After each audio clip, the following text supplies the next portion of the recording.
Good evening, नमस्कार। स्वागत है आपका study I Q YouTube channel पर। मैं वासु। हमारी चल रही थी रेलवे की सीरीज।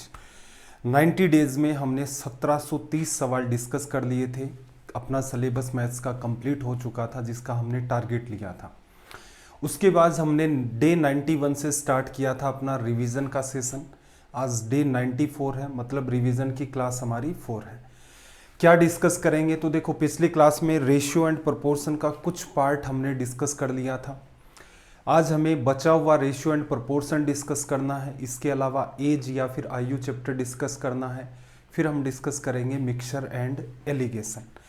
सेशन को स्टार्ट करने से पहले ज़रूरी बात, ये आपको दिख रहा है टेलीग्राम पर जाएं, सर्च करें वासु स्टडी आई क्यू। यहाँ पर आपको इन क्लासेस के पीडीएफ मिलते हैं, प्लस क्लासेस के लिंक मिलते हैं। और पुराने पीडीएफ भी अगर आपको चाहिए तो इस चैनल के फाइल सेक्शन में जाएं, वहाँ से आप पुराने पीडीएफ भी ले सकते हैं। नीचे वाला पार्ट अपना डाउट ग्रुप है, यहाँ आप अपनी एग्ज़ाम रिलेटेड जितने भी डाउट्स हैं उनको पूछ सकते हैं। चलिए भाई, रिवीजन के अंदर हमने डिस्कस कर लिए थे 3 क्लासेज में 115 सवाल। क्लास नंबर अपनी आज है 4 और अपना क्वेश्चन नंबर 116। ये जो सीरीज़ है आपने ऑब्जर्व किया होगा, इसकी स्पीड थोड़ी सी फास्ट है। इसका रीज़न ये है कि भाई सारा का सारा मैंने आपको सिलेबस करवा दिया है, खुद ने भी आपने घर पर मेहनत की होगी। अब अगर हम लोग उसी स्पीड से पढ़ेंगे तो फिर वही है, टाइम उतना ही लगना होता है। तो यहाँ पर हर चैप्टर से क्या किया गया है, अच्छे अच्छे सवालों को उठाया गया कि चैप्टर का ऑलमोस्ट पार्ट आपका कवर भी हो जाए, प्लस स्पीड से हम लोग डिस्कस भी कर लें चीज़ों को। तो ऑन एन एवरेज 35 से लेकर 40 सवाल हम लोग 1 घंटे में यहाँ पर डिस्कस करते हैं। देखना जरा इस सवाल में आपको क्या कहा। सवाल नंबर 116।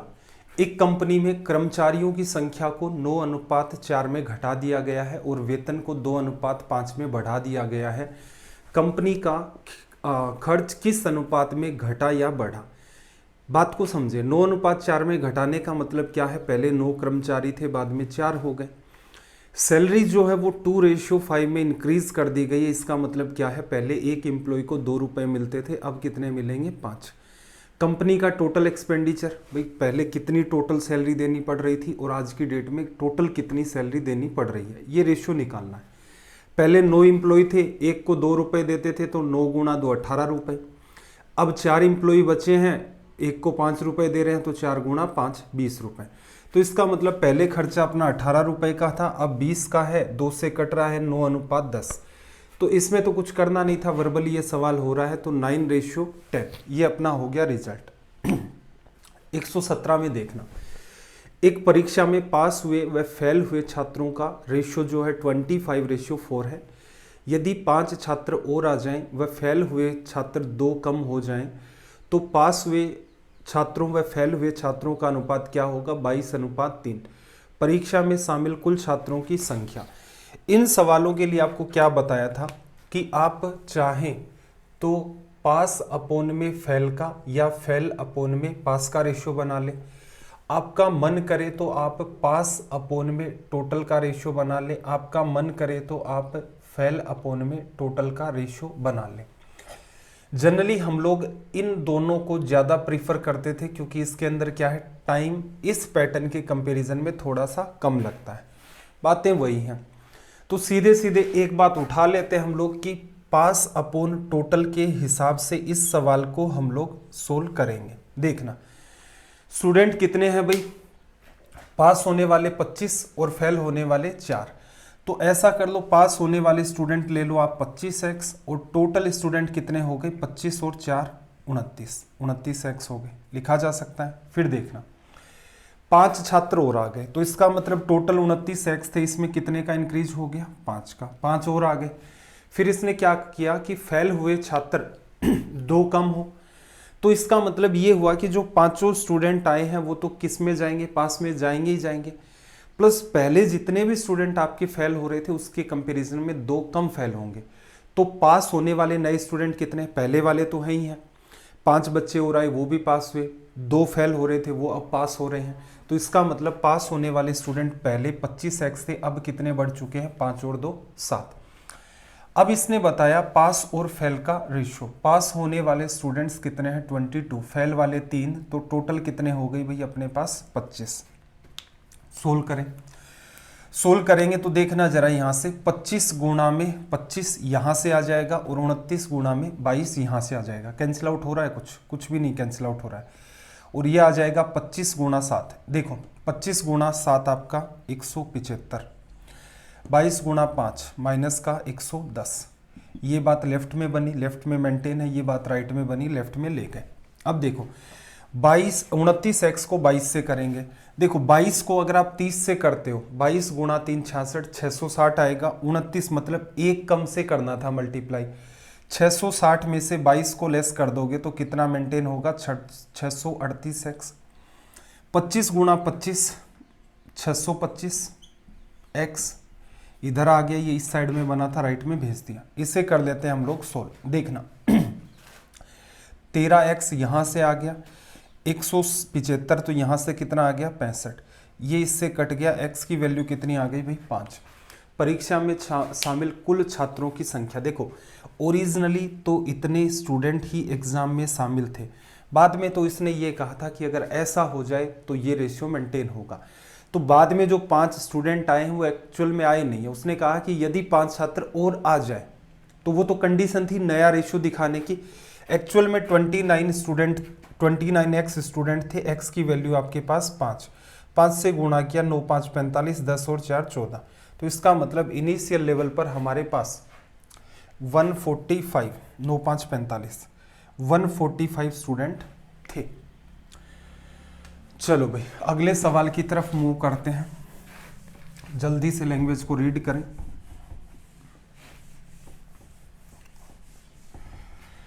क्या कहा कि किसी परीक्षा में चयनित और अचयनित उम्मीदवार सेलेक्टेड और नॉन सेलेक्टेड कैंडिडेट्स का रेशियो 5:1 है। यदि 100 विद्यार्थी परीक्षा में अनुपस्थित रहें तथा चयनित उम्मीदवारों की संख्या 20 कम हो जाए तो चयनित व अचयनित उम्मीदवारों का अनुपात 6:1 हो जाएगा। शुरुआत में कुल कितने विद्यार्थी थे?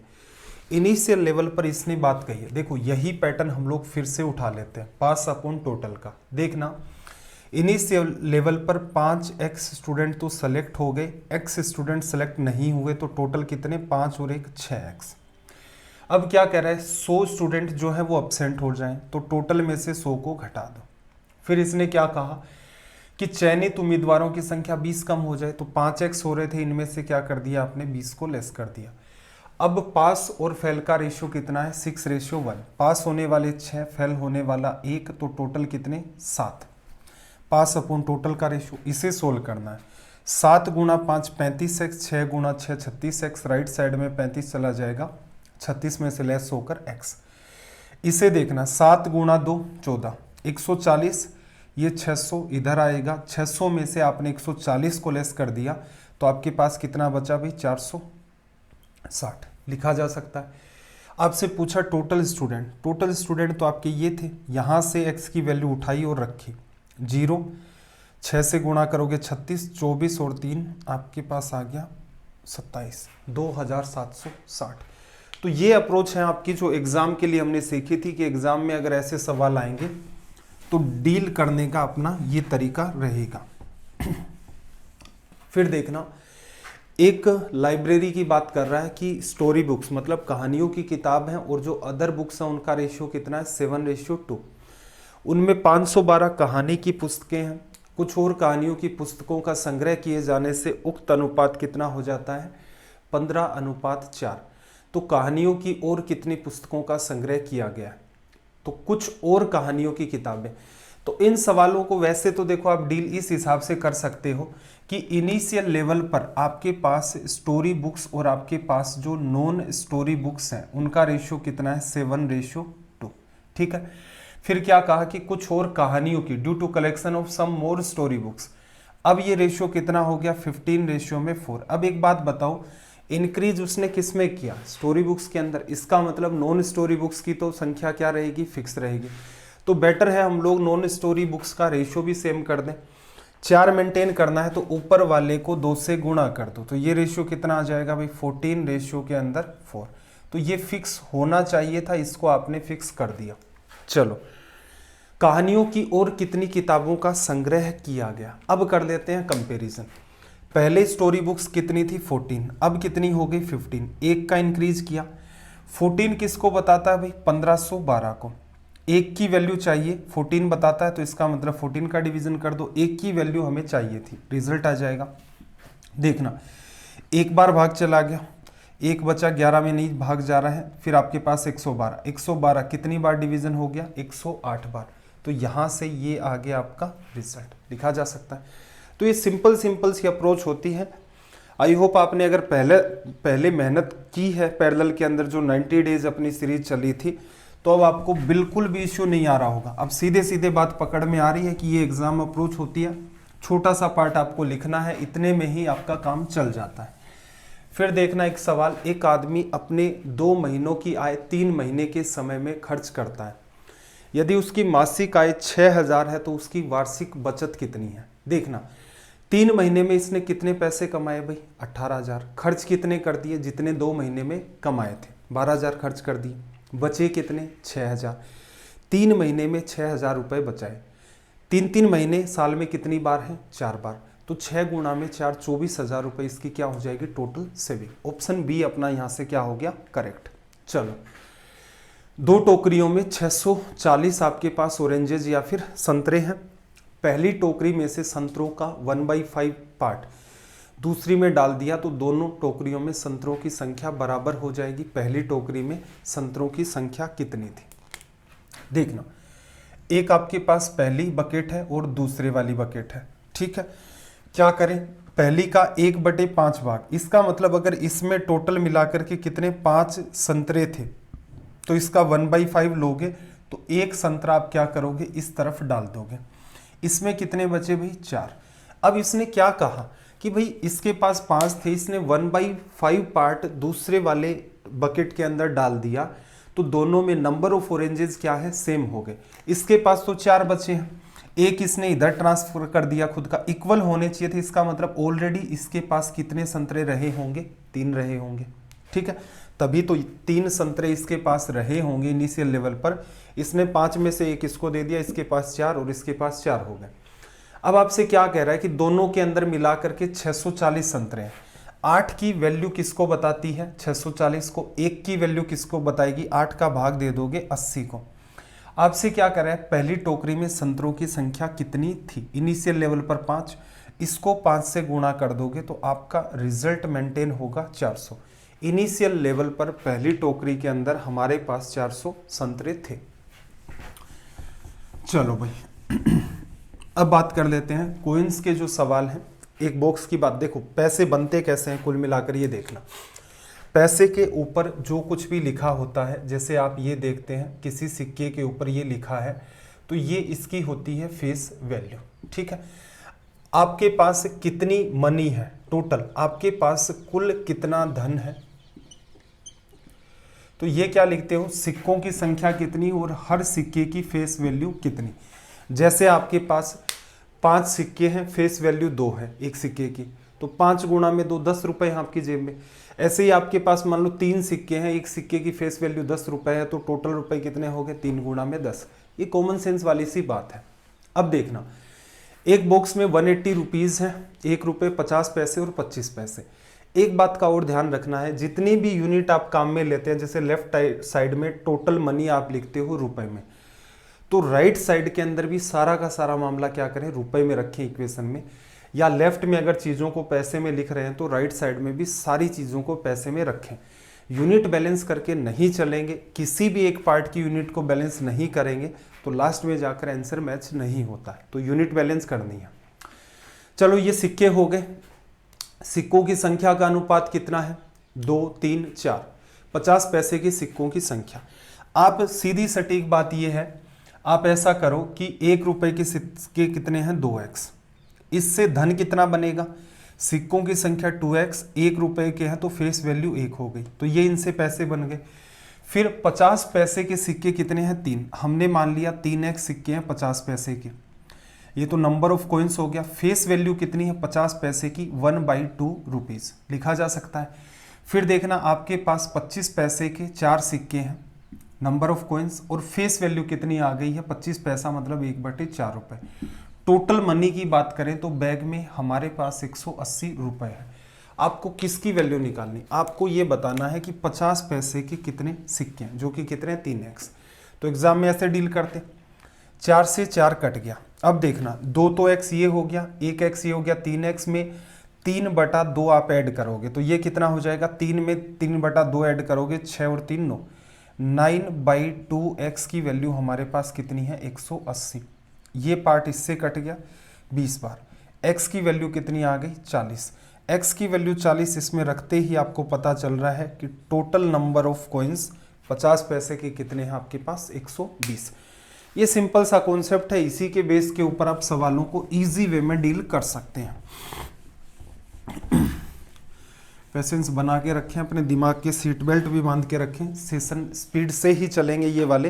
हाँ, मॉक टेस्ट में स्पीड बार बार मैं आपको कहता हूँ कि कम हो जाएगी अपनी, और कई सारे नए टाइप के सवाल और कुछ कैलकुलेटिव सवाल भी वहाँ पर उठाएंगे। एक बैग में 90 रुपये, 50 पैसे, 25 पैसे, 10 पैसे के सिक्के हैं, और इनका रेशियो दे रखा है तो 3 और 5, 25 पैसे के सिक्के आपको बताने हैं। सिंपल सा कॉन्सेप्ट है। देखो पहले कितने हैं 50 पैसे के सिक्के कितने हैं 2x मान लिया, number of coins, face value 1/2 rupees. फिर अगले सिक्के कितने हैं 3x, और किसके हैं 25 पैसे के, तो क्या लिखोगे 1/4। फिर कितने सिक्के हैं 5x, किसके हैं 10 पैसे के, तो 1/10 रुपये। बैग में टोटल कितने रुपए हैं 90। 25 पैसे के सिक्कों की संख्या, फिर से आपको क्या करना है 3x की वैल्यू बतानी है। इसे हम लोग सोल्व कर देते हैं।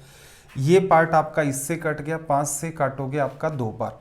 पूरे का एलसीएम जब लेंगे तो कितना आ जाएगा 4, यहाँ पर 4 आ जाएगा, ये 3 7, और ये 2 बार भाग चला गया 9। 9x की वैल्यू 90 आ गई। इसको इससे ख़त्म कर दिया, x की वैल्यू कितनी भाई 40। x की वैल्यू जो निकली है 40, उसको इसमें रखते ही आपका रिजल्ट कितना आ जाएगा 40 गुणा में 3। 120 सिक्के आपके पास हैं 25 पैसे के।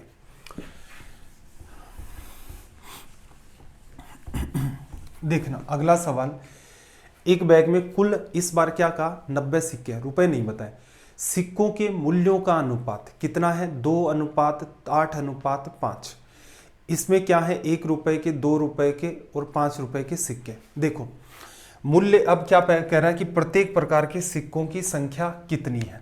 अब मुझे एक सिंपल सी बात बताना कि आप मूल्यों का जो अनुपात बना है वो 2:3। इसका मतलब क्या हो रहा है, मूल्यों का अनुपात इसको बताता है। कैसे भाई, जैसे मैं एक एग्जांपल लेता हूं, 5 मेरे पास क्या है कॉइन्स, एक की फेस वैल्यू मेरे पास कितनी है 2 रुपए, ये मेरे पास हो गई फेस वैल्यू, और इससे धन कितना बना 10 रुपए। ये क्या है आपके पास टोटल मनी। इसने आपसे क्या कहा कि जो पैसा बन रहा है इनकी वजह से, जैसे 10 रुपए बने एक एक के सिक्कों से, फिर 2-2 रुपए के सिक्कों से कुछ पैसे बने, 5-5 रुपए के सिक्कों से कुछ पैसे बने। उस बनने वाले धन का, जैसे 2:8:15, तो हो सकता है 20 रुपए बने हो, 80 रुपए बने हो, 150 रुपए बने हो, ये आपको दे रखा है।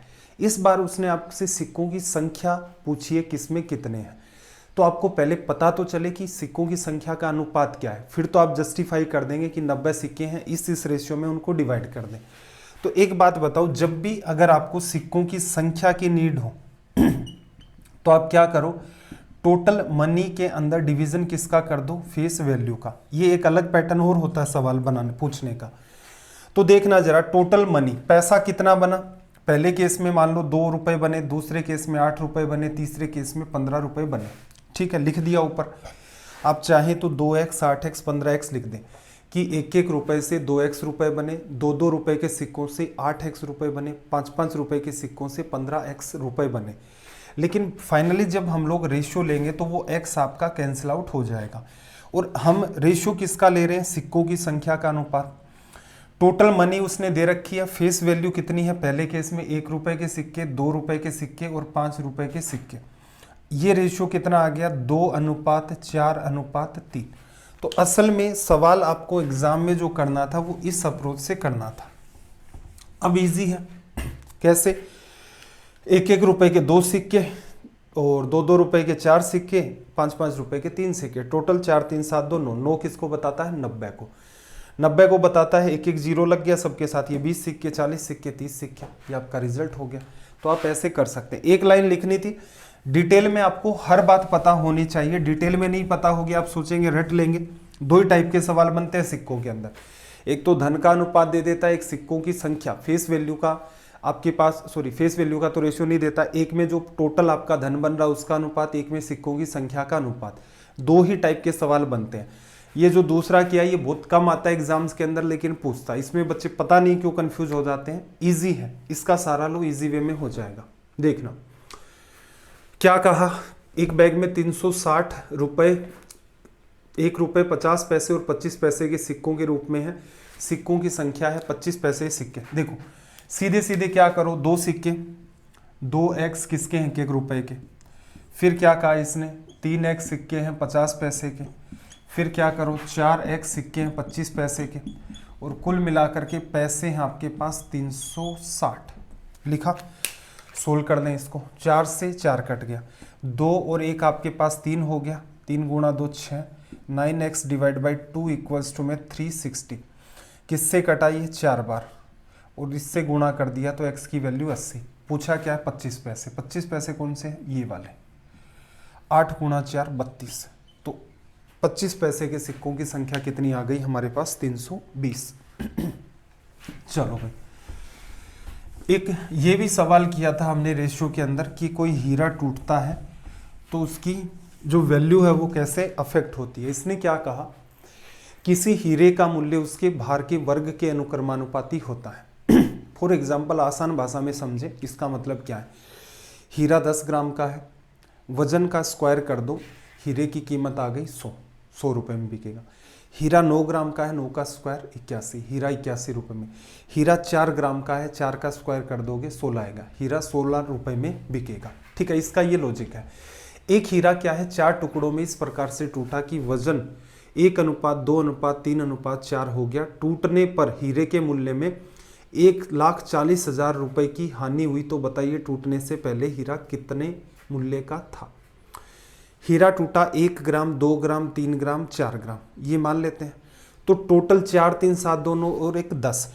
हीरा जो असल में था वो कितने ग्राम का था, 10 ग्राम का।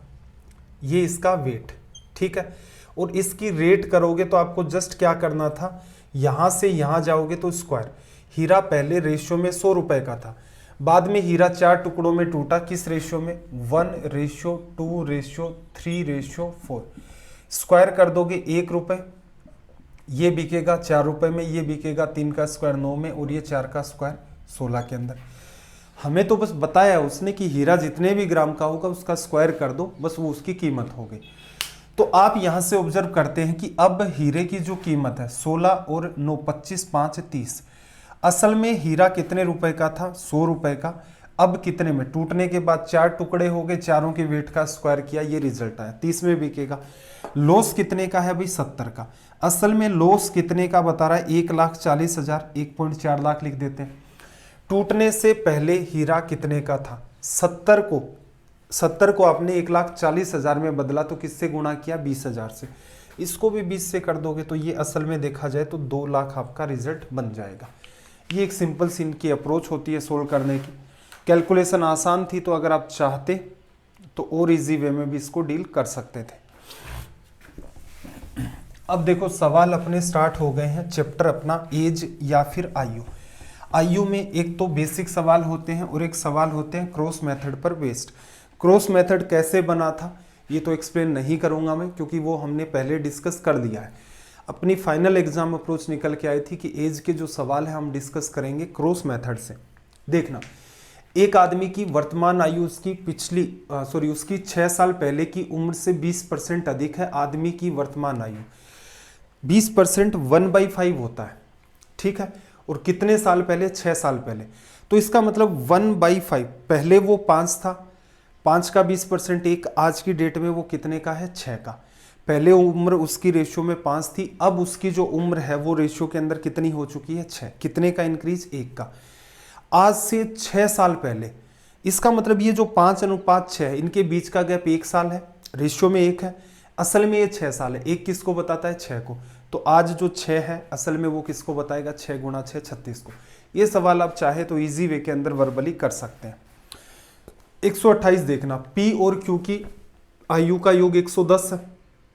20 साल पहले ये 4:3 था, पी की आयु है।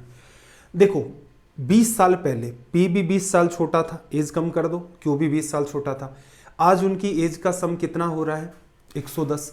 20 साल 40 साल घटा दो तो उनका जितने भी 20 साल पहले का सम कितना आ जाएगा 70 साल। उस टाइम इनका रेशियो कितना था 4:3, 4 + 3 7 बन रहा है 7:70 को। इसका मतलब पी आपका 40 साल का था, क्यू आपका 30 साल का था। पी की आयु आपसे पूछी है, पी पहले 40 साल का था, 20 साल पहले की बात चल रही है, आज 20 उसमें ऐड कर दो 60 साल का हो जाएगा।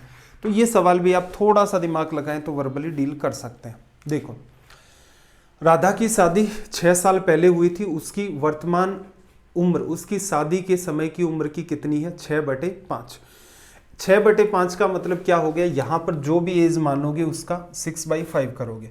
राधा मान लो पहले 5 वर्ष की थी, किसमें रेशियो में, उसका 6/5 करोगे तो अब कितने की हो गई वो रेशियो में 6 की। पहले राधा शादी के टाइम 5 एज की थी, अब 6 की हो गई। यहाँ से यहाँ तक का गैप एज का रेशियो में 1 है। असल में 6 साल पहले शादी हुई थी तो 1 की वैल्यू 6। उसके बेटे की उम्र उसकी 1/9 गुना है उसकी बेटे की उम्र। तो आज राधा 6 है रेशियो में और 1 की वैल्यू 6, तो 6 गुणा में 6 36। आज राधा की उम्र 36 साल है, बेटे की उम्र उसकी 1/9 करना है, 36 का 1/9 करोगे 4 ईयर आपका रिजल्ट आ जाएगा।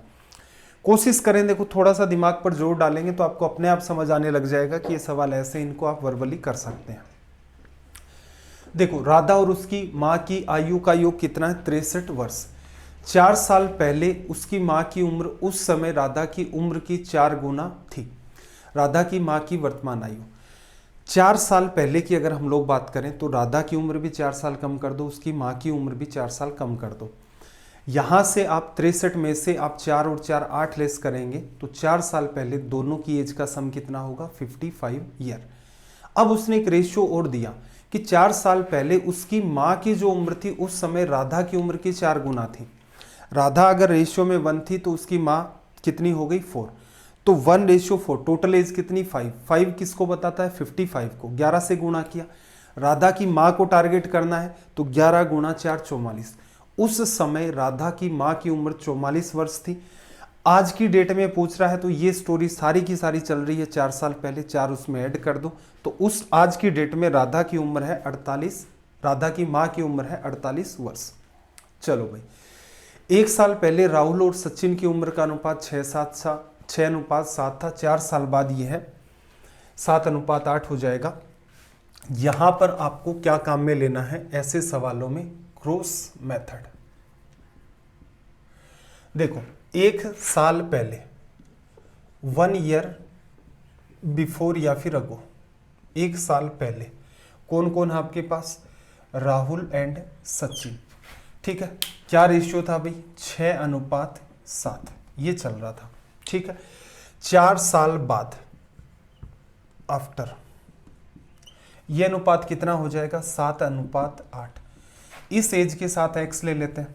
अब एक बात बताओ, राहुल की इस उम्र और इस उम्र के बीच अंतर कितना है। आज अगर 2020 में खड़े होकर हम सोच रहे हैं तो 1 साल पहले मतलब ये जो उम्र दे रखी है 2019 की चल रही है। 4 साल बाद इसका मतलब आज 2020 है तो 4 साल बाद 2024।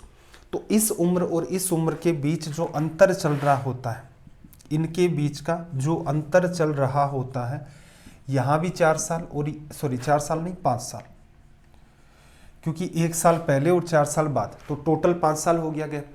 इसे सोल्व करना है तो क्रॉस मेथड काम में लोगे। 7 × 7 49, 8 6 48, बड़े में से छोटे को घटाया, 48x में से 49x में से 48x लेस किया, x बचा, 8 5 40, 7 5 35, 40 में से 35 चला गया, x की वैल्यू आ गई 5। क्या पूछ रहा है, सचिन की उम्र कितनी है। 1 साल पहले सचिन की उम्र 6 × 5, x की वैल्यू 5, 30 साल थी। आज की डेट में सचिन की उम्र आपसे सचिन तो इस साइड में है ना, 7 × 5 35 साल थी। आज की डेट में पूछ रहा है तो 1 साल उसमें क्या कर दो ऐड, तो आज की डेट में सचिन की उम्र होगी 36 साल। ये क्रॉस मेथड ऐसा है, एग्जाम के अंदर ये आपका टाइम बचाता है, ना कोई दिमाग लगाना है ना ही कुछ और काम करना है, सीधे सीधे आप इस पैटर्न को अप्लाई करें, आपका रिजल्ट आ जाएगा। चलो भाई अगले सवाल की बात करें। पी और क्यू की वर्तमान आयु का अनुपात कितना है? 5:6। 5x और 6x ले लो, पहले पी है फिर क्यू है। 7 साल बाद ये अनुपात कितना हो जाएगा? 6:7। इसकी पी की उम्र, इस उम्र और इस उम्र में अंतर कितना? 7 साल, और इसमें भी कितना? 7 साल, क्योंकि दोनों की बढ़ेगी उम्र। पी की वर्तमान आयु क्रॉस में सोल्व करोगे, देखो 6 × 6 36, 7 × 5 35, x आ गया। 7 × 7, 7 × 6, 7 कॉमन आ गया, 7 - 6 कितना? 1। तो x की वैल्यू 7, या ऐसे कर दो 7 6 42, 7 7 49, 49 में से 42 लेस कर दिया, क्या बचा? 7। आपसे क्या पूछ रहा है? पी की वर्तमान आयु, 7 की वैल्यू रखोगे, 7 × 5 35, पी की वैल्यू कितनी हो गई? 35 वर्ष। सबसे बेस्ट वे होता है आप क्रॉस मेथड का यूज करें ऐसे सवालों के अंदर, तुरंत के तुरंत आपके सवाल सोल्व होने स्टार्ट हो जाएंगे। देखना, 9 साल पहले सचिन मोहन से 5 गुना बड़ा था। कौन कौन चल रहा है आपके पास? सचिन और मोहन। 9 साल पहले सचिन मोहन से 5 गुना बड़ा था। मोहन की एज x, तो सचिन की कितनी? 5x। यदि सचिन की वर्तमान आयु मोहन से दुगुनी, आज की डेट में सचिन मोहन से जस्ट डबल। इस एज और इस एज के बीच 9 साल पहले की स्टोरी बता रहा है, दोनों के ही लिए। और आपको क्या चाहिए कि उनकी वर्तमान कुल आयु क्या है। चलो पहले तो ये निकाल लेते हैं, 2x और 5x, अंतर निकाला 3x, 9 × 1 9 × 2, 18 में से 9 चला गया, तो क्या बचा? 9। x की वैल्यू कितनी आ गई? 3। अब एक बात बताओ, 9 साल पहले दोनों की एज 5x और x 6x हो गई, x की वैल्यू 3 है, 6 × 3 18। आज की डेट में पूछ रहा है 9 साल पहले, तो सचिन की उम्र भी 9 बढ़ गई और मोहन की उम्र भी 9 बढ़ गई, तो 18 और ऐड कर दो 9 करके। तो आज की डेट में दोनों की एज है वो कितनी हो गई? 36 ईयर लिखा जा सकता है। चलो भाई अगले सवाल की तरफ मूव करते हैं। एक आदमी अपनी बेटे से कहता है कि 7 साल पहले मैं तुमसे 7 गुना बड़ा था और 3 साल बाद मैं तुमसे 3 गुना बड़ा हो जाऊंगा। ये तो उसका है फादर और ये उसका है सन। 7 साल पहले मैं तुमसे 7 गुना बड़ा था, कि अगर बेटा 1 साल का था तो ये 7x का था। 3 साल बाद मैं तुमसे 3 गुना, बेटे की उम्र 1 तो इसकी कितनी? 3। ठीक है, इस पिता की इस उम्र और इस उम्र में, ये तो आज से 7 साल पहले है और ये 3 साल बाद है, तो अंतर कितने का? 10 साल का। यही बात बेटे के लिए लागू होगी। बेटे की उम्र 7 साल पहले और बेटे की उम्र 3 साल बाद, 10 साल। तो उनकी उम्र है, प्रेजेंट की एज बतानी है। पहले तो इस क्रॉस वाले मेथड को सोल्व करो। 3x और 7x अंतर लिया, कितना आ गया? 40x 4x। 10 × 1 10 × 3 30 में से 10 चला गया 20। x की वैल्यू यहां से अपने पास कितनी आ गई? 5। अब क्या कह रहा है? प्रेजेंट में आ जाते हैं, इनकी उम्र लिखोगे, सॉरी 7 साल पहले की उम्र लिखोगे, पिता 35 साल का और बेटा कितना? 5 साल का। लेकिन ये स्टोरी तो 7 साल पहले है। आज की बात करें तो इसमें भी 7 ऐड करो, इसमें भी 7 ऐड करो। पिता कितने का? 42 साल का, बेटा कितने का? 12 साल का। ऑप्शन सी करेक्ट रिजल्ट आ गया। क्रॉस मेथड के अलावा 2 कॉमन बातें वो आपको सीखनी है, उसके बाद ये आपके सारे के सारे सवाल बड़ी ही धूमधाम से सोल्व हो जाते हैं। चलो भाई अगले सवाल की तरफ मूव करें। 10 साल पहले राम और रहीम की उम्र का अनुपात 1:3 था। 5 साल बाद यह अनुपात 2:3 होगा। फिर उनकी वर्तमान आयु का, एज का कर लेना, वर्तमान आयु का अनुपात है। देखो एग्जाम में अगर आपको आदत पड़ गई कि सवाल ऐसे सोल्व होते हैं, पहली लाइन में मैं x इन्वॉल्व करूंगा, पहले राम है फिर रहीम है, x और 3x। कितने साल पहले? 10 साल पहले। फिर 5 साल बाद कितना अनुपात आ गया? 2:3 आ गया। 10 साल पहले और 5 साल बाद, तो इसका मतलब दोनों एज के बीच गैप कितने का? 15 साल का। क्रॉस में सोल्व करोगे, 6 में से 3 चला गया, 3 आ गया, 45, और ये कितना आ गया आपके पास? 15 × 2 30। 3 की वैल्यू किसको बता रही है भाई? 45 में से 30 चला गया, 15। 1 की वैल्यू किसको बताएगी? 5 को। तो इसका मतलब क्या हुआ? 10 साल पहले ये कितनी उम्र का था? 5 साल का। और 10 साल पहले ये 5 × 3 15 का। 10 साल पहले, आज की बात करें 10 इसमें ऐड कर दो और 10 इसमें ऐड कर दो तो रेशियो कितना आ जाएगा 15 रेशियो में 25। सोल्व करोगे 3:5 आपका मेंटेन हो गया। ठीक है, आप चाहे तो उसमें x मान करके भी सोल्व कर सकते हैं, कोई समस्या नहीं है। चलो भाई, ये अपना चैप्टर हो गया। 10-12 सवाल हमने डिस्कस कर लिए हैं एज चैप्टर से। एज में 2 ही टाइप के सवाल हैं और एक पैटर्न होता है एवरेज एज का, तो वो जब हम लोग एवरेज चैप्टर का रिवीजन करेंगे तो ऑटोमेटिक उसके अंदर आ जाएगा। अब अपना चैप्टर है मिक्सचर एंड एलिगेशन। मिश्रण जो है हमारा, उस चैप्टर में एक आपको टारगेट करना है इस मेथड पर। काफी डिटेल में ये आपको समझाया जा चुका है। FOF मतलब फोकस ऑन फिक्स मेथड। ये बड़ा ही शानदार आपका मेथड होता है, कई सारी आपकी कैलकुलेशन और जो अंडरस्टैंडिंग का जो तरीका उसको एकदम से चेंज कर देता है। चलो सवालों के थ्रू इस बात को थोड़ा सा समझते हैं।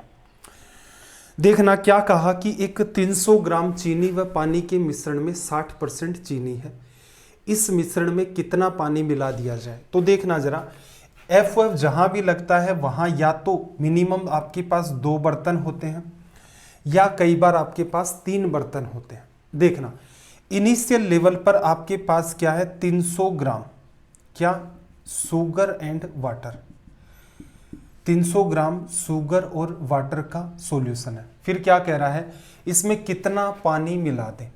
बाहर से आपने इसमें क्या डाल दिया, वाटर। अब इस बर्तन को अगर आप गौर से ऑब्जर्व करेंगे तो मैं मान लेता हूं ये भर गया है यहां तक। इसमें मेंटेन क्या है, शुगर प्लस वाटर। ठीक है, क्या डाला होगा भाई आपने, मान लो x डाल दी होगी मात्रा। तो अब ये जो क्वांटिटी है ये कितनी हो गई है 300 प्लस x।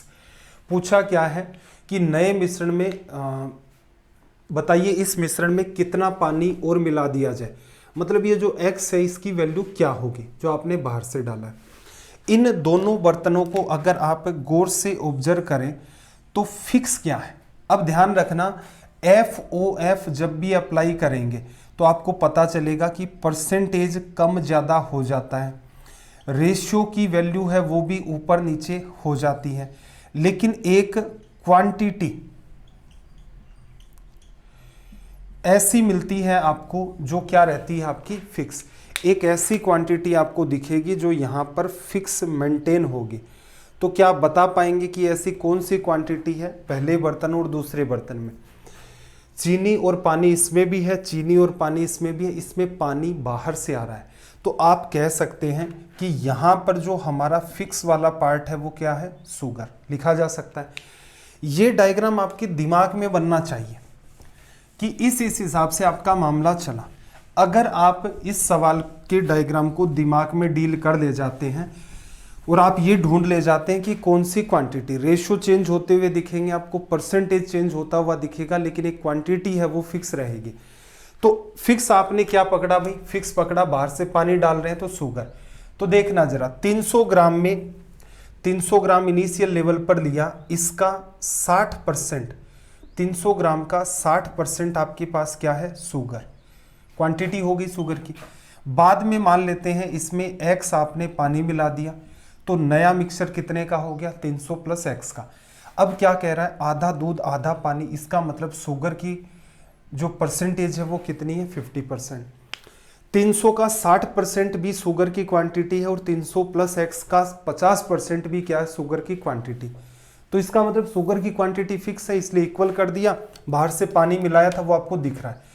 सोल्व करोगे परसेंट और आपका 0 खत्म हो गया। आगे सोल्व करें तो देखना 5 से काटोगे ये आ गया 60, 60 गुणा 6, 360 में से 300 चला गया, x की वैल्यू क्या आ गई, 60। क्या कहेंगे कि बाहर से एक मिनट, क्या पूछा बताइए इस मिश्रण में कितना पानी और मिला दिया। क्या गड़बड़ की है भाई हमने, चीनी की मात्रा है, कितना पानी और मिला दें। 300 का 60% लिया, 300 प्लस x हो गया उसका 50%। परसेंटेज आपका यहाँ से कट गया, 5 से काटोगे 6 0, 360 में से 300 लेस करोगे तो 60 ही आएगा। मेरे हिसाब से कोई गड़बड़ नहीं की है, बाकी आप देख लेना, जिससे नए मिश्रण में चीनी व पानी आपके बराबर हो जाए। शुगर तो वही मेंटेन करना है। ठीक है, चलो देख लेना, मान लो बाई चांस कोई मिस्टेक कर भी रखी हो, यहाँ लग तो नहीं रही है कोई भी मिस्टेक, अगर होती है तो उसको चेंज कर देना। देखना अगला सवाल क्या कहा, 100 केजी आपके पास क्या है, ताजे फल में 68% पानी की मात्रा है। फिर सूखे फल में क्या होता है, पानी की मात्रा 20%। बताइए 100 किलोग्राम ताजे फलों में कितने किलोग्राम ड्राई फ्रूट बनेंगे। आपको बताया था कि कोई भी फ्रूट बनता है, कोई भी आपके पास इनिशियल लेवल पर फ्रूट होता है, उसको मैं ऐसे डिस्ट्रीब्यूट कर देता हूँ। एक पार्ट अपना होता है पल्प वाला, जो आपका क्या होता है सेमी सॉलिड, और दूसरा पार्ट जो पूरे फ्रूट में बिखरा रहता है। हालांकि दोनों ही चीज़ें बिखरी रहती हैं, ये आपका वाटर होता है, ये आपका पल्प होता है। जैसे ही इस फल पर धूप गिरती रहती है, पानी इसका उड़ता रहता है और लास्ट में ये कुछ ऐसा सा बन जाता है। और इसमें आप ऑब्जर्व करेंगे कि पल्प वाला पार्ट तो क्या है आपका उड़ नहीं पाता, और वाटर है वो ऑलमोस्ट आपका उड़ जाता है। तो इसकी साइज, वाटर ने एरिया ये काफ़ी सारा घेर रखा था, वो पार्ट तो आपका उड़ चुका है, पल्प उड़ा नहीं, पल्प होता कम है, फैला तो पूरे फ्रूट में ही रहता है। ऐसा नहीं ये मत कहना कि सर ये हिस्सा होता है इसी को ही निकाल लें फिर ड्राई फ्रूट, नहीं, ये पूरे में ही होता है। लेकिन मैंने आपको समझाने के लिए बताया कि ये थोड़ा सा पल्प होता है, खूब सारा पानी, वेपोराइजेशन होगा, पानी उड़ता रहेगा, उसका स्पेस डाउन होता गया, वाटर थोड़ा सा बचेगा माइनर सा। पल्प की क्वांटिटी यहाँ पर फिक्स रहती है, ठीक है, परसेंटेज और रेशियो बदल जाएंगे, लेकिन यहाँ जो क्वांटिटी है पल्प की वो क्या मेंटेन रहती है, फ्रूट के अंदर और ड्राई फ्रूट के अंदर फिक्स। अगर ये बात आपको समझ में आ रही है तो फिर इस सवाल में कुछ है नहीं। जब पहले किया था तो इसको और भी डिटेल में समझा था, लेकिन मेरे ख्याल से उतना डिटेल में जाने की नीड नहीं है। क्या कह रहा है भाई, 100 किलोग्राम ताजे फल में कितने केजी ड्राई फ्रूट बनेंगे।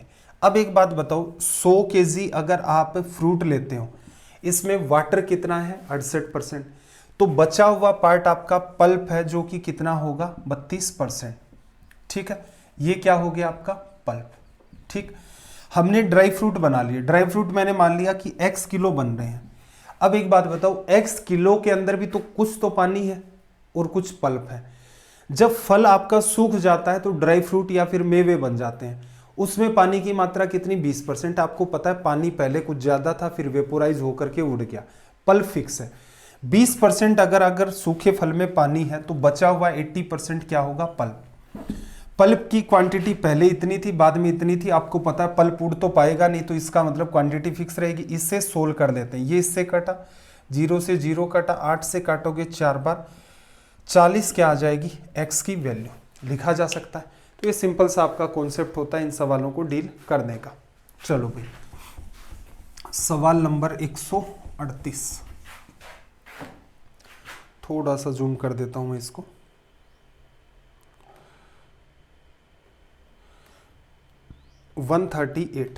क्या कहा, एक मिश्रण में दूध और पानी का अनुपात कितना है 6:5। इसमें से 33 लीटर मिश्रण निकालकर उसके स्थान पर पानी भर दिया, जिससे नए मिश्रण में दूध और पानी का अनुपात। क्या कहा था कि या तो 2 डायग्राम बनते हैं या फिर आपके पास 3 डायग्राम बनते हैं। इस तीसरे वाले की स्टोरी को भी थोड़ा समझ लो, क्या सिनेरियो है। देखना, आपके पास इनिशियल लेवल पर क्या था, मिल्क और वाटर था, ठीक है। 6:5 में मान लो ये बर्तन आपका कुछ यहां तक भरा हुआ था, फिर आपने इसमें से क्या किया 33 लीटर बाहर निकाल लिया, ठीक है। अब आपके पास क्या हुआ, मिल्क और वाटर बचा, लेकिन बर्तन में ये क्वांटिटी आपको कुछ यहां तक दिखेगी। पहले तो मुझे एक बात बताओ, क्या यहां से यहां आप जाते हो तो किसी चीज की क्वांटिटी फिक्स रहती है। यहां से यहां दूध, ना तो रेशियो पर जाना है ना आपको परसेंटेज पर, क्वांटिटी पर जाना है। रेशियो तो सेम है भाई, दूध और पानी का 6:5 है, इतना बाहर निकाल दिया, बचे हुए का भी 6:5 होगा। वो दूध ये का जो एग्जांपल, मिल्कमैन का एग्जांपल दिया था ना कि क्या क्या स्टोरी घटित हो सकती है। रेशियो तो 6:5 रहेगा, 1 चम्मच निकालोगे तो भी उसमें दूध पानी घुला हुआ 6:5 रहेगा। तो इसका मतलब यहां इनका रेशियो तो फिक्स है। क्या यहां और यहां दूध की क्वांटिटी फिक्स है, तो आप कहेंगे कि देखो इतना था, ये बाहर निकाला है मिक्सचर, तो इसका मतलब इसके साथ दूध गया, तो यहां और यहाँ दूध के अंदर तो कमी आई है, क्वांटिटी बदली। वाटर जब 33 लीटर बाहर निकाल रहे हो तो वाटर भी चेंज होगा, तो इसका मतलब फिर कहोगे कि यार ये भी क्वांटिटी आपकी क्या हुई है, चेंज हुई है। चलो फिर आपने क्या किया, उसके स्थान पर पानी भर दिया, बाहर से आपने क्या डाला, वाटर। अब फिर से बर्तन यहां तक आ गया, ठीक है, मिल्क एंड वाटर। रेशियो कितना बताया इसने, 3:4, 3:4। इन दोनों के अंदर क्या आपको कुछ फिक्स दिख रहा है, इसमें तो कुछ नहीं दिखा। अब आप कहोगे इसमें दूध है, पानी है, और इसमें बाहर से पानी आ रहा है, इसका मतलब बाहर से उसने पानी डाला तो फिक्स क्या हो जाएगा आपके पास, मिल्क, लिखा जा सकता है।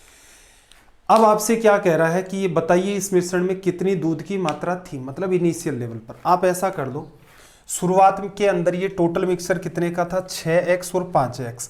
तो मैं शुरुआत में मान लेता हूं मेरे पास ये मिश्रण कितने का था, 11x का। इस 11x में से 33 लीटर हमने बाहर निकाल दिया, तो 11x - 33 हो गया, और इसमें फिर से 33 आपने ऐड कर दिया, 11x - 33 में प्लस 33 करोगे तो ये कितना आ जाएगा, फिर से आपका 11x। बात को समझना, पहले मिश्रण कितने लीटर का मान लिया हमने, 11x, 6x और 5x के हिसाब से, ठीक है। 33 लीटर बाहर निकाल लिया, तो इस बर्तन में जो टोटल मिक्सचर है वो कितना है, 11x - 33। अब इतना तो है, इसमें बाहर से फिर 33 लीटर आपने ऐड कर दिया, निकाल करके उसके स्थान पर क्या मिला दिया इसने, पानी, प्लस इसमें 33 करोगे तो अगेन क्या हो जाएगा, ये 11x। अब यहां से आप क्या कह सकते हैं, इस बर्तन में क्वांटिटी ये है, इस बर्तन में क्वांटिटी ये है, और फिक्स क्या है आपका, मिल्क। तो एग्जाम में कहां से स्टार्ट होता, अब देखो आपका मन करे ना, एग्जाम में अगर आपका मन करे तो आप ऐसे भी कर सकते हो कि भाई मैं ये हटाऊंगा, ये हटाऊंगा और ये हटाऊंगा, ये भी एक तरीका है। इनिशियल लेवल पर टोटल मिक्सर आपका x लीटर का है, 33 आपने बाहर कर दिया और फिर से 33 डाला तो वापस से x का हो गया। जैसा आपको कन्वीनियंट लगे वैसे आप डील कर सकते हैं, दोनों ही तरीके ठीक हैं। जब आपको पढ़ाया था डिटेल के अंदर तब दोनों तरीकों से ही डील करवाया था। देखो जैसे x मानते हैं तो क्या करते, x लीटर का बर्तन है, मतलब ये इससे भरा हुआ है, 33 लीटर बाहर निकाल दिया तो दूध और पानी बदल गए। अब जो मात्रा बनी है इसमें और बाहर से फिर से 33 डालोगे तो वापस मात्रा कितनी हो जाएगी, x। ये दूसरा बर्तन और ये तीसरा, बाहर से पानी डाला है तो दूध फिक्स। पहले में दूध कितना है, 6, टोटल 6 और 5 11। दूसरे में दूध कितना है भाई, 3, और टोटल 4 और 3 7। ये आपको लिखना आता है, इसे आप सोल्व करेंगे। 3 से काट दिया आपने 2 बार, 7 गुणा 2 14, 14x में से 11x चला गया, 3x बराबर 7 गुणा में 2 14, और ये यहां से कितना आ गया, 33। 33 इंटू में आपका 14, 11 बार कट गया। x की वैल्यू आपके पास कितनी आ गई, 11 इंटू में 14, ठीक है। टोटल क्वांटिटी ये आ गई। आपसे क्या पूछ रहा है, इसमें दूध कितना है, दूध कितना है भाई 6, टोटल कितना 11, 11 से 11 कट गया, 14 गुणा 6 आपका क्या आ गया, 84, ठीक है। एग्जाम में कभी भी ये चित्रकारी नहीं करनी है, और अगर आपने इस चीज़ को अभी तक भी नहीं सीखा तो ये बड़ी विडंबना की बात है। विडंबना क्या, ये तो शर्म वाली बात है कि आपको इतना डिटेल में पढ़ाया था, 3 सेशन किए थे हमने, लगभग 50 सवाल डिस्कस किए थे एकदम डिटेल में खींच खींच करके, कि ये मेथड सीख लो। एक भीड़ है वो रेशियो बनाती रहती है, उसी के अंदर उलझी रहती है, आप ये पैटर्न फॉलो करें, इससे आपके सवाल बड़ी ही स्पीड से सोल्व हो जाएंगे। चलो, एक मिक्सचर में क्या है, दूध और पानी 3:1 में है, इसमें से क्या किया, 15 लीटर निकाल लिया। तो देखो 3:1, तो मैं ऐसा कर लेता हूं, इनिशियल लेवल पर मेरे बर्तन में x लीटर है मिश्रण, 15 लीटर मैंने इसमें से निकाल लिया, मेरा दूसरा बर्तन आ गया। अब क्या कह रहा है, इसमें पानी मिला दिया 9 लीटर, x - 15 में 9 मिलाओगे, x - 15 हो चुका है, 9 लीटर इसमें ऐड करोगे प्लस 9 तो क्या बचेगा, x - 6। दूसरा बर्तन, तीसरा बर्तन, क्या फिक्स रहेगा इसमें, आपको पता है पानी मिलाया तो दूध, इनिशियल लेवल पर दूध 3, पानी 1, तो टोटल 3/4। फिर देखना दूध कितना 3, पानी 4, तो टोटल 3/7। आपसे क्या पूछ रहा है, मिश्रण की प्रारंभ में मात्रा कितनी थी, x मानी है, सोल्व कर देते हैं। ये इससे कट गया, 7x और 4x, 3x आ गया, 4 गुणा में 6 और 15 गुणा 7 135, 135 इधर चला गया, -6 गुणा में 4 आपका 24। x की वैल्यू निकालोगे तो यहां से देखना 1 बचा अपने पास और 1 बचा और 1 बचा, 111 में डिवीजन 3 का, 3 का डिवीजन करोगे 3 बार और 7 बार, 37 आपका क्या आ गया रिजल्ट। क्या गड़बड़ की भाई हमने, 30 3 90, 7 3 21, कोई समस्या नहीं लग रही है। देखना जरा इनिशियल लेवल पर कोई गड़बड़ की है। 6 गुणा में 4 माइनस का 24, 15 7 135 नहीं, 15 गुणा 9 135 होता है। ये भी एक सिली मिस्टेक है, लेस कर दें, 1 बचा 8 बचा, 3 का डिवीजन करोगे 27 3 81। इस टाइप की सिली मिस्टेक अगर आपने कभी एग्ज़ाम दी है, लेकिन एग्ज़ाम में थोड़ा सा क्या दिमाग सही तरीके से एक्टिवेट हो जाता है, तो वहाँ पर इस टाइप की एरर नहीं हो जाती है। वरना तो कई बार आपने देखा होगा 8 गुणा 6 48 होता है, 8 6 42 भी लिख देते हैं, 44 भी लिख देते हैं। ठीक है, खैर प्रैक्टिस करके जाओ, ठीक सी एग्जाम के अंदर ऐसा इश्यू नहीं आएगा। अगला सवाल देखना, एक बर्तन में दूध और पानी के अनुपात 5:3 में थे। इसमें 72 लीटर मिश्रण निकालकर उसके स्थान पर 80 लीटर पानी भर दिया। नए मिश्रण में दूध पानी का यह आरंभ में दूध की मात्रा कितनी थी। इनिशियल लेवल पर क्या कर दो, टोटल मिक्सर आप ले लो x में क्या किया 72 निकाल दिया, फिर 80 ऐड कर दिया, तो x + 8 मेंटेन हो जाएगा। दूसरा बर्तन, तीसरा बर्तन क्या निकाला है, मिश्रण निकाला, पानी भरा, दूध फिक्स है, दूध कितना है 5, टोटल 5 और 3 8। फिर देखना दूध कितना है 3, टोटल कितना है 5 और 3 8, 8 से 8 कट गया, 3x 5x क्या मेंटेन हुआ 2x। 8 गुणा 3 24, 75 गुणा 5 360 में से 24 को लेस करोगे, यहाँ पर प्लस ही करोगे ना, माइनस क्यों करोगे। ठीक है, x की वैल्यू जब आप निकालोगे तो ये कितना आ गया 180 प्लस का 12 192 आ गया। आपसे क्या पूछा, इनिशियल लेवल पर आपके पास मिल्क कितना था। टोटल मिक्सचर 192 लीटर, मिल्क कितना है 5, किस में से 8 में से, 8 का डिवीजन किया 2 बार, 24 5 120। इनिशियल लेवल पर आपके पास दूध की क्वांटिटी कितनी थी 120 लीटर। एक बार जिस बच्चे ने FOF मेथड को डिटेल में समझ लिया, SSC के लिए जब हमने मिक्सर पढ़ा था मेरे ख्याल से 8 या 9 सेशन में डिस्कस किया था, और कुछ हमने मेरे ख्याल से 150 के आसपास सवाल डिस्कस किए थे। आपके पास क्या है, सिर्फ टाइम होना चाहिए। अगर आपके पास टाइम है तो ये सवाल आप बड़ी आसानी से डील कर सकते हैं। देखो, एक बर्तन में दूध व पानी के अनुपात 3:5 में है, दूसरे बर्तन में दूध पानी 5:3 में है। दोनों बर्तनों की मात्रा को 1:2 में मिलाया जाता है। इस प्रकार बने नए मिश्रण में दूध व पानी। यहां पर क्या है, बर्तनों के आकार को मैच करना है। अब यहां देखो मिल्क एंड वाटर, पहले बर्तन की बात चल रही है और दूसरे बर्तन की बात चल रही है। पहले में कितना है दूध 3, दूसरे में 5, फिर देखना इसमें कितना है 5 और इसमें कितना है 3। इन दोनों बर्तनों को तो मिलाना, लेकिन रेशियो क्या होना चाहिए 1:2। अब देखो, पहले मिश्रण में टोटल कितना है 3 और 5 8 लीटर, और दूसरे मिश्रण में कितना है 5 3 8 लीटर। अगर इन दोनों का मैं रेशियो लूँ, इक्वल तो हो गई 8 लेकिन रेशियो जब लोगे 1:1 आएगा, जबकि आपको क्या चाहिए, पहले बर्तन का जितना भी लोगे इससे जस्ट डबल दूसरे का 1:2। तो सिंपल है, इसको 1 से गुणा कर दो, इसको 2 से गुणा कर दो। अब एक बात बताओ, ऊपर वाले को तो 1 से गुणा करोगे तो कोई फर्क नहीं पड़ेगा, क्योंकि लेकिन जब आप देखो 8:16 का रेशियो लोगे 1:2 मेंटेन हो जाएगा। अब आपको करना क्या है, नीचे वाले को 2 से गुणा करना है, ये बात हट जाएगी। ये 10 लीटर, ये 6 लीटर और ये टोटल 16 लीटर। तो इसका मतलब ये सवाल की कंडीशन थी जस्टिफाई हो गई 1:2 में। अब दोनों बर्तनों को जैसे ही आप डालोगे, पहले में दूध कितना था 3, दूसरे में 10, तो टोटल कितना हो गया 13 लीटर। पहले में पानी 5 था, दूसरे में 6 है, तो टोटल कितना हो गया 11 लीटर। 13:11। तो ये है बर्तनों की साइज को मैच करना। मैच करने का सबसे सटीक तरीका है, पहले साइज अगर इक्वल नहीं है उनको इक्वल करो, और उसके बाद जो आपका डिजायर्ड रेशियो है उससे मल्टीप्लाई कर दो। देखना, एक बर्तन में दूध पानी क्या है 2:3, ध्यान से देखना 2:3 में, और दूसरे में कितना है दूध पानी 3:4। ये क्वांटिटी कितनी भी 5 लीटर बनी, ये कितनी बनी 7 लीटर। अब इसने आपसे एक बात कही कि इनको मिलाना किस रेशियो में है 2:1 में, जबकि ये देखो टोटल 5 लीटर जाएगा, ये 7 जाएगा, 5:7।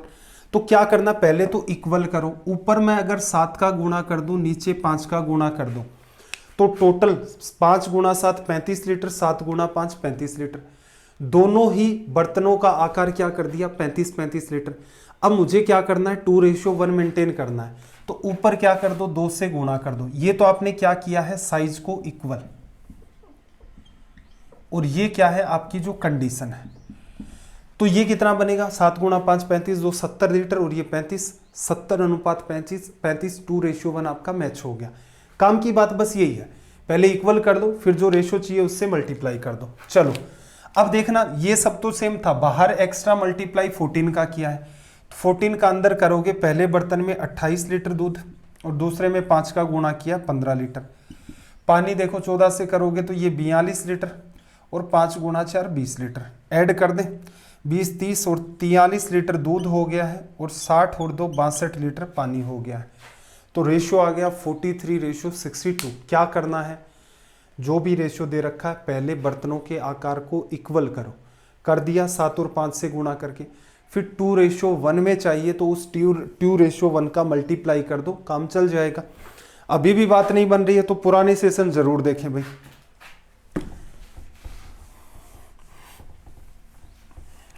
अब इस बार इसने क्या कहा 3 बर्तन है समान आयतन के, इसका मतलब तीनों की साइज 1:1 होनी चाहिए। तो देखना पहले में क्या दे रखा है 11 और 9।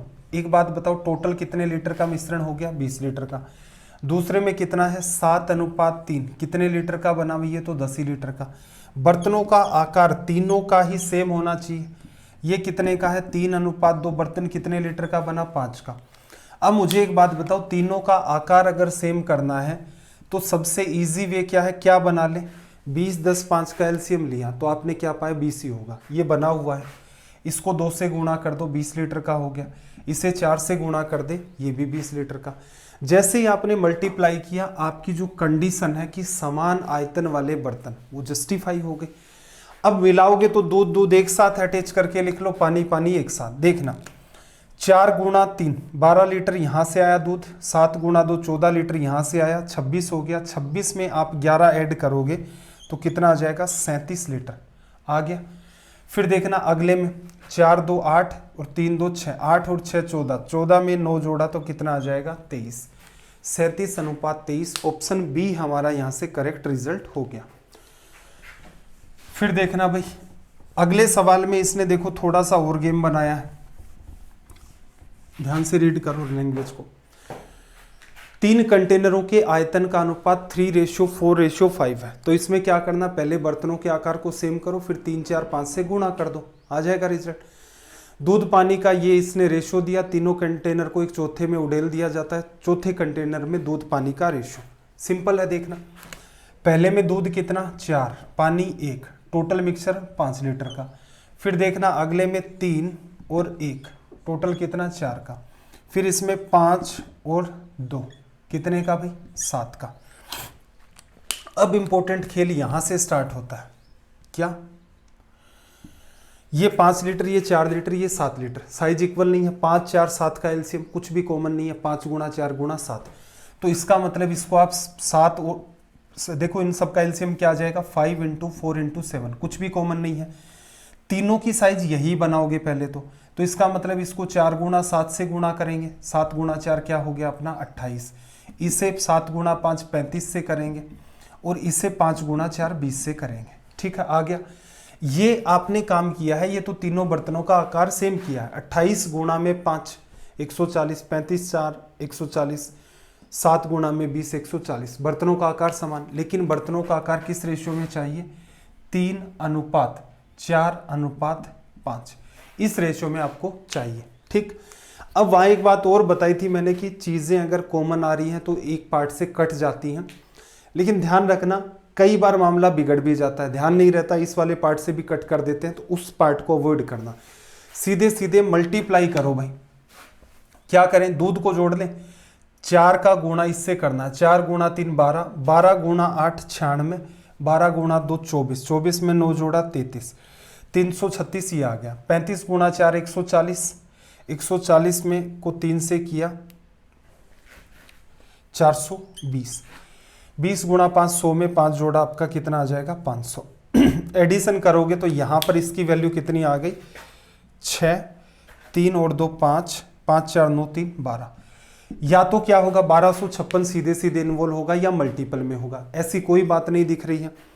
अगले वाले में भी क्या करना है, यही मल्टीप्लाई 28 गुणा में 3, 8 3 24, 3 2 6, 7 8 84 आ गया, ये आपका 140 आ गया, 100 और ये कितना आ गया आपका 200।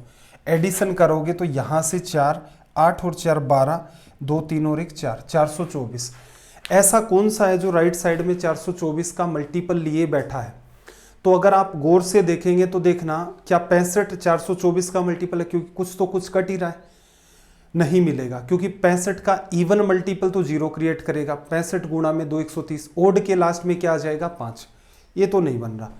83 की बात करें तो देखो 83 को अगर आप 5 से गुणा करते हैं तो 80 गुणा 5 40 और 5 गुणा 3 15, 415 होता तो मल्टीपल होता। 41 की बात करें, 41 को देखना जरा, आप 10 से करेंगे तो 410 आ जाएगा, 11 से करेंगे तो और ऊपर चला जाएगा। फिर देखना जरा आपके पास 53 को 8 से करो, 80 को 8 को 50 से करोगे 408 गुणा 3 24, तो इसका मतलब ये 8 गुणा मल्टीपल पर है। ऑप्शन डी आपका क्या हो गया करेक्ट। ये एक अप्रोच होती है, इसका विशेष ध्यान रखना। चाहे तो आप इसे काट सकते हैं, जैसे एक बार 4 से काटोगे फिर और कुछ कटता हुआ दिखेगा उससे काट दोगे, लेकिन सबसे सटीक तरीका क्या है, अगर आप फंस गए हैं कैलकुलेशन में तो किसी एक पार्ट को जो आसान लग रहा है उसको मैच कराना स्टार्ट कर दें, ठीक है। या फिर यहाँ से भी कटिंग हो सकती थी, लेकिन अगर आपने एसएससी वाली सीरीज नहीं देख रखी है तो सीधे सीधे कटिंग नहीं करनी है, अदरवाइज सवाल गलत हो सकता है। अब देखो इसी के अंदर एक बात और पूछता है ये कई बार, एक बात और क्या पूछी भाई इसने कि 2 बर्तनों में दूध और पानी के अनुपात 1:2, 2:3 है, दोनों को किस मात्रा में मिलाए कि प्राप्त मिश्रण में दूध पानी का अनुपात। पहले तो क्या दे रहा था, इस रेशियो में मिलाओ और बताओ कि क्या रेशियो होगा मिल्क एंड वाटर का। इस बार आपसे पूछ रहा है कि ये रेशियो हो जाना चाहिए था, मिलाएं किस रेशियो के अंदर। तो ऐसे केसेस में आपको क्या सिखाया था, या तो आप मिल्क ले लो, मिल्क ले लो, या मिल्क ले लो, वाटर ले लो, वाटर ले लो और वाटर ले लो। ये डेटा जो भी आप लोगे या तो पार्ट में लोगे, पार्ट क्या होता है जैसे x/y 1/2 भाग, या फिर ये डेटा आप ले सकते हैं परसेंटेज में, कोई फर्क नहीं पड़ता, ठीक है। थोड़ा सा आजकल सर्दियां आ गई है तो धुंधला होने लग गया है, मेरे ख्याल से मैनेज कर देंगे। ब्लैक वाला तो प्रॉपर चल ही नहीं रहा। देखो हम क्या करें इस सवाल को, जैसे मिल्क से करते तो पहला और दूसरा, पहले में देखना दूध कितना है 1:2 में, 1 दूध है टोटल कितना 3, और दूसरे में 2 दूध है 2 और 3 टोटल कितना 5। लास्ट में दूध पानी कितना है, दूध 5 है पानी 8 है तो टोटल कितना 13। ऐसे केसेस इसको क्या करना है, बड़े में से छोटे को लेस करना है, ठीक। अब बड़े में से छोटे को लेस करना है, या तो आप चाहें तो क्या करें, एक बात और सिखाई थी कि 3 5 और 13 को हटा दें, 3 गुणा 5 गुणा में 13, कुछ कॉमन तो है नहीं, इसका गुणा करें। इसका इससे करोगे तो देखो 3 से 3 कट जाएगा, 13 गुणा 5 65, 5 से 5 कट जाएगा, 3 गुणा 2 6 और गुणा 13 78, 13 से 13 कट जाएगा, 15 5 75। इसमें से इसको लेस किया तो 3:10 आपका क्या आ गया रिजल्ट, लिखा जा सकता है। ये डिपेंड करता है, आपको लग रहा होगा कि सर लेस करेंगे, लेस करोगे तो और ज़्यादा टाइम कंज्यूम होगा, तो ये चीज़ है, सवाल है बिल्कुल कैलकुलेटिव, लेकिन इसका मल्टीप्लाई करोगे तो चीज़ें बैलेंस हो जाएंगी, कोई समस्या नहीं आएगी। 146 में देखना जरा, इस सवाल को आप वाटर से भी कर सकते थे, कोई समस्या नहीं थी। 146 में देखना दूध और पानी का अनुपात 7:6 7:2 है, दोनों बर्तनों की मात्राओं किस अनुपात में मिलाएं कि दूध पानी मिक्सचर में 9:4 हो जाए। तो पहले में दूध को इस बार चलो वाटर को टारगेट कर लेते हैं। पहले बर्तन में वाटर 6 है टोटल, 7 और 6 13, दूसरे में वाटर 2 है टोटल, 7 और 2 9, लास्ट के अंदर टोटल वाटर कितना है 4, टोटल कितना हो गया 9 और 4 13। सबको किससे करें मल्टीप्लाई, मामला आसान हो जाए। 13 और 9 हटाना है तो क्या करो 13 × 9 से मल्टीप्लाई, इसको करोगे 13 से 13 कट गया, 9 6 54, 9 से 9 कट गया, 13 2 26, 13 से 13 कट गया, 9 4 36, ये बना आपका 10, 36 10 46 10 56, तो ये कितना बच गया 18। रेशियो कितना आ गया भाई 5:9, 5:9 में इसको मिलाओ, आपका काम चल जाएगा। चलो भाई अगला सवाल देखना जरा। इसमें क्या कहा कि एक बर्तन में 7 हिस्से दूध की मात्रा थी और 3 हिस्से पानी की मात्रा थी। इस बर्तन के कितने हिस्से निकाल लिए जाएं और उसके स्थान पर पानी भर दिया जाए जिससे कि नए मिश्रण में आधा दूध और आधा पानी हो जाए।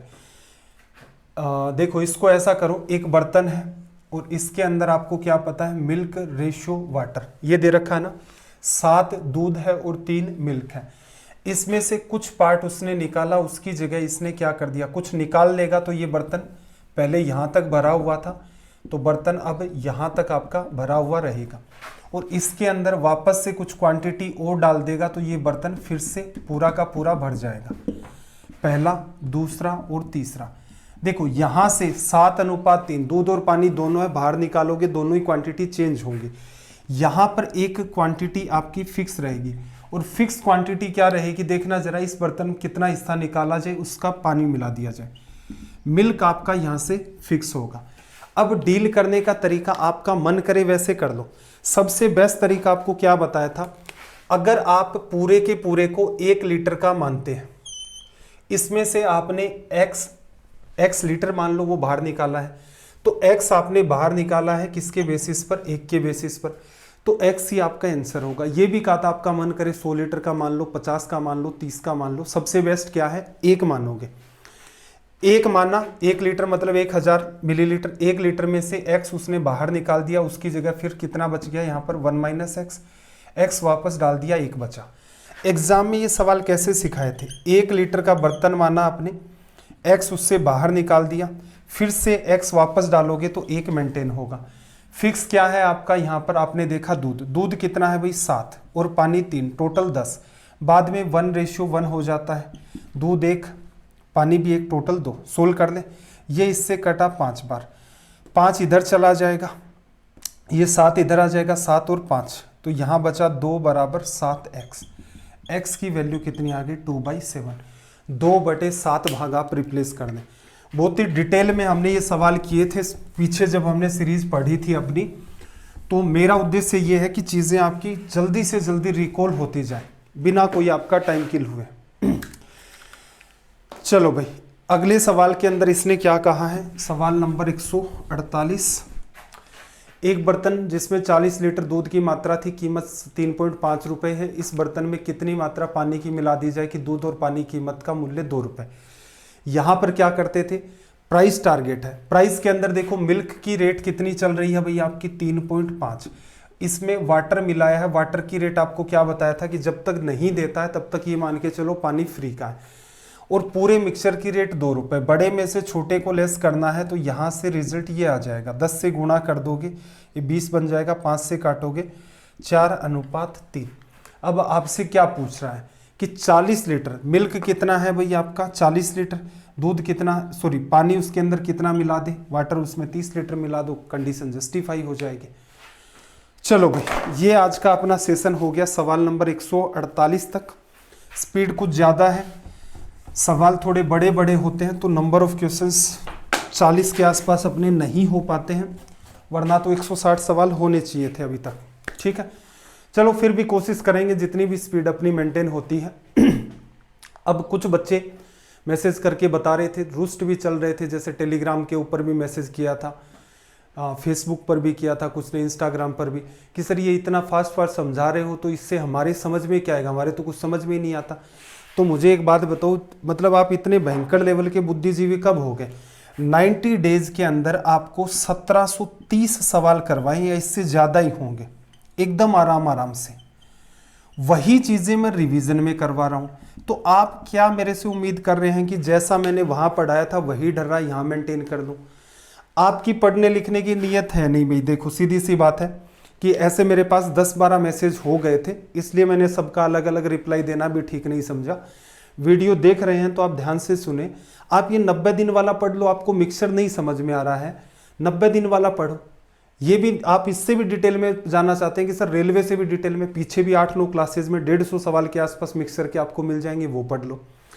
जैसी एग्जाम की डिमांड होगी उसके हिसाब से पढ़ाया जाएगा। मेरा उद्देश्य ये नहीं है कि आपके ऊपर कोई हवाबाजी कर लो। बाकी साइड में उधर कॉर्नर में स्कोर आपको दिख रहा होगा एसएससी सीजीएल मेंस का, ठीक है, ऐसे कई स्कोर है मेरे पास। तो मेरा उद्देश्य ये नहीं है कि मैं आपको यहाँ पर आलतू फालतू सवाल लाऊं, उनको करवाते रहूं, आप तनाव में आ जाएं। मेरा उद्देश्य ये है कि भाई रेलवे इस टाइप के सवाल पूछता है, वो सवाल भी हमने उठाए हैं। जहाँ जहाँ एसएससी के सवाल उठाए हैं बिल्कुल आपको बताया कि भाई ये देखो मेंस से भी सवाल उठाए हैं हम लोगों ने। तो मेरा उद्देश्य ये है कि जो सिंसियर एस्पिरेंट हैं उनको एक सटीक कंटेंट मिले।